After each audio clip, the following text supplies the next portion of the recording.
Engines off. We're gliding. Brace for impact. Passengers screamed. Some prayed. Oxygen masks dropped from the ceiling. But in row 17, a woman calmly adjusted her seatbelt and whispered to the flight attendant, "Tell the captain, I've done this before." 15 minutes later, the plane landed safely. No crash, no casualties, and no one ever knew the stranger who saved them all. Commercial Flight 228 departed Denver International Airport bound for San Diego on a calm Tuesday afternoon. Just another routine flight. Row 17, Seat F, a quiet woman in her early 40s. Dark sunglasses, light gray cardigan, slim build. She carried a worn paperback novel in a small canvas bag. Nobody paid her any attention. She was exactly the kind of passenger you'd forget the moment you stepped off the plane. In the rows around her, life continued as usual. A toddler screamed behind her. Two teenagers argued over the window seat. A social media influencer in row 9 was live streaming his mile-high motivational message to his followers. The woman accepted her complimentary water without conversation, declined the snack service with a polite smile. Just read her book quietly. Across the aisle, a retired Air Force mechanic grumbled to his wife, "Planes these days, half the pilots barely know how to land without autopilot doing everything for them." The woman's lips curved into the slightest smile at that comment, but she kept reading. About 30 minutes into the flight, the first unusual thing happened. A slight bump. Nothing dramatic, but enough to make passengers look up from their phones. The fasten seatbelt sign was already illuminated, which was normal for this altitude. The cabin lights flickered once, twice. Most passengers didn't think much of it. Turbulence was common on this route, especially in the afternoon when thermal updrafts from the desert below could make things bumpy. But the woman in row 17 closed her book, quietly slipped her feet out of her shoes and tucked them under the seat in front of her. She removed her sunglasses and placed them in the seat pocket. Then she did something that would seem strange to anyone watching. She checked her watch and began counting silently. A flight attendant walking down the aisle noticed her calm preparation and paused. "Ma'am, is everything all right?" "Everything's fine," the woman replied, "but you might want to secure the galley carts. This could get bumpy." The flight attendant looked confused. They weren't expecting any significant turbulence, but there was something in the woman's tone, a certainty that made her follow the suggestion anyway. 2 minutes later, the real trouble began. Comment, "I've seen quiet heroes," if you've noticed how the calmest person is often the most experienced.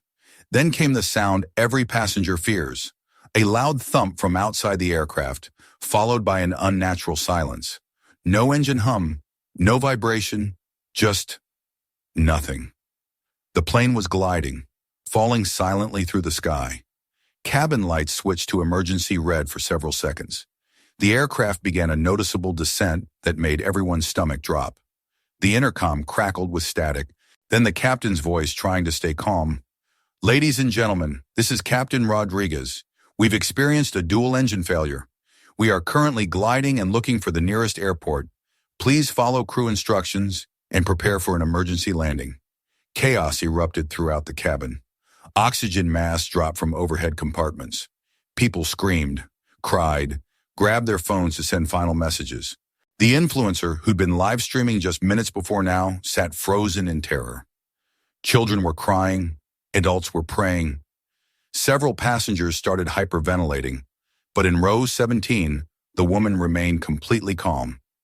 She methodically checked her seatbelt, adjusted her position, and placed her hands in the proper brace position, like someone who'd done this before. A panicked flight attendant rushed down the aisle, trying to help passengers with their oxygen masks and life vests. The woman in row 17 gently caught her arm as she passed. "Ma'am?" "Yes?" the attendant replied, her voice shaking. "I need you to get a message to the captain. Tell him row 17. Tell him I've done this before." The flight attendant looked confused. "I'm sorry, what?" The woman reached into her small canvas bag and pulled out a weathered military ID card. USAF, Lieutenant Colonel Mara Jensen, Flight Commander, retired. "Get this to the cockpit.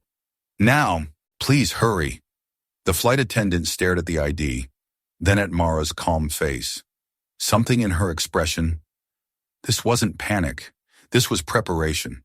Within 3 minutes, the cockpit door opened. The co-pilot emerged pale and shaky, holding Mara's ID card. He walked quickly to row 17. "Ma'am, are you really—" "Yes. The captain wants to know. Can you help us?" Mara unbuckled her seatbelt and stood up. "I can try." As she walked toward the cockpit, the retired mechanic across the aisle grabbed her wrist gently. "Wait, are you Ghostwing Mara?" She paused, surprised that anyone would recognize the nickname. "If you are, then these people have a chance." Mara nodded once and continued to the cockpit. Inside, Captain Rodriguez was fighting with dead controls and rapidly decreasing altitude readings. "Ma'am, I don't know what you can do that we can't, but—" Mara looked at the instrument panel for exactly 10 seconds. "Captain, with respect, you've never landed a dead aircraft. I have." "May I?" Rodriguez stepped aside immediately. "The aircraft is yours. Comment, experience matters. If you believe the right person always appears at the right moment." Mara slipped into the pilot's seat and began her assessment with cold precision. Hydraulic controls, completely offline. No power steering, no automated systems. Altitude, 18,000 feet and dropping at 1,200 feet per minute. Nearest major airport, 45 miles away. "We're not making it to San Diego International," she said matter-of-factly. "Too far. Too low." The co-pilot's voice cracked. "Then where?" Mara studied the terrain display. "There's an emergency airstrip about 15 miles southeast. Firebreak landing zone. It's short, but it's our only option." "Ma'am, that strip is only 3,000 feet long. This aircraft needs at least 5,000 feet to land safely." "Not with engines." "With engines, yes. Dead stick? We can do it in 2,500 if we do everything right." She began issuing precise instructions. "Dump all remaining fuel. We need to be as light as possible. Lock the rear stabilizers in landing configuration. Begin manual descent at exactly 5.2 degrees. No steeper, or we'll come in too fast." Her hands moved across the controls with absolute certainty. Every adjustment was deliberate, calculated. In the cabin, passengers were still panicking, but something had changed. The plane's descent felt controlled, purposeful.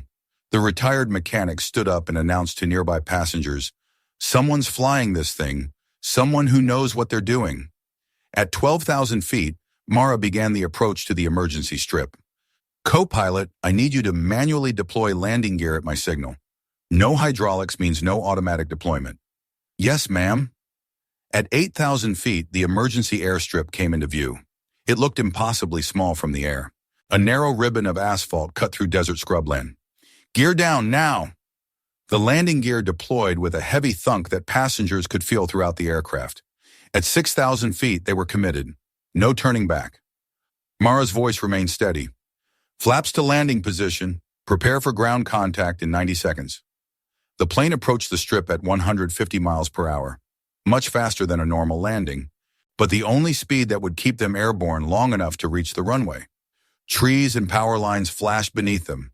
The aircraft clipped the top of a billboard, sending sparks flying past the windows. Then the wheels touched asphalt. Hard, very hard. The impact threw passengers forward against their seatbelts. Overhead bins rattled, but the plane stayed on the ground. Mara applied manual braking with everything she had. No anti-lock systems, no computer assistance, just raw force and physics. Smoke poured from the wheels as they screamed against the asphalt. The aircraft skidded, fishtailed slightly, then straightened. With 200 feet of runway remaining, Flight 228 came to a complete stop. Silence. Then someone started crying with relief. Then applause. Then cheers throughout the entire cabin. The co-pilot looked at Mara with pure admiration. "How did you know we could make it?" "Because I've done it before. Afghanistan, 2009. Dead stick landing with a C-130 full of wounded soldiers. Same principles, bigger plane?" She unbuckled her harness and stood up. "You'll remember this landing for the rest of your career. Use it to teach others." She walked back to row 17, collected her book and bag, and sat down as if nothing had happened. As emergency vehicles surrounded the aircraft, the intercom crackled again. To whoever just saved this flight, please identify yourself to the crew. No response. The retired mechanic across the aisle stood and gave her a small salute. Thank you, Ghostwing. Mara simply nodded and opened her book again. Comment, legends walk among us if you believe heroes don't always wear uniforms. News reports exploded across every network. Miracle landing in the desert. How did 180 passengers survive dual-engine failure? But there was no official statement about who had taken control of the aircraft. The airline credited exceptional crew training and passenger cooperation. Captain Rodriguez and his co-pilot were hailed as heroes, though they quietly tried to deflect the praise. Mara Jensen declined all interview requests. She returned to her modest home outside Sacramento. A small house with a garden, no military decorations on display, no signs of her remarkable past. That evening, she sat on her front porch, sipping tea and watching commercial aircraft pass overhead on their approach to the nearby airport. Her phone rang, an unknown number with a Washington, D.C. area code. Colonel Jensen, this is the Pentagon. We'd like to debrief you on today's incident. She looked at the phone for a moment, then gently hung up without answering. Later, she climbed into her attic and opened an old military chest. Inside, her flight suit, a faded squadron patch, and a leather logbook marked Emergency Landings, Lessons Learned. She opened the logbook and added a new entry. Flight 228, dual engine failure, emergency strip landing, 180 souls, no casualties. Techniques used: fuel dump, manual controls, extended glide approach. Notes: civilian aircraft respond similarly to military transport in dead stick configuration. At the bottom of the page, she wrote, "This one was for my old squadron." She closed the logbook and put it back in the chest. Outside on her porch railing sat a small wooden carving she'd made years ago during a difficult time in her life. It read, "If it falls, I fly." 3 weeks later, a package arrived at her door. Inside, 180 handwritten thank you notes from the passengers of Flight 228. She read every single one, then carefully placed them in the military chest with her other mementos. The last note was from the retired mechanic who'd recognized her. "Ma'am, I served 30 years in the Air Force. I know heroes when I see them. Thank you for reminding me that the best pilots are the ones nobody knows about until everything goes wrong. Chief Master Sergeant Williams, retired." Mara smiled and added that note to her collection as well. Comment, heroes live quietly if you believe the most important work happens without recognition. In a world full of noise and self-promotion, sometimes the people who can truly lead say nothing at all. Mara Jensen didn't wear her rank anymore, didn't need headlines or social media fame. But when every second counted, when 180 lives hung in the balance, she stepped forward, calmly, quietly, and reminded the world what genuine courage looks like. How many heroes sit beside us every day? On buses, planes, in coffee shops.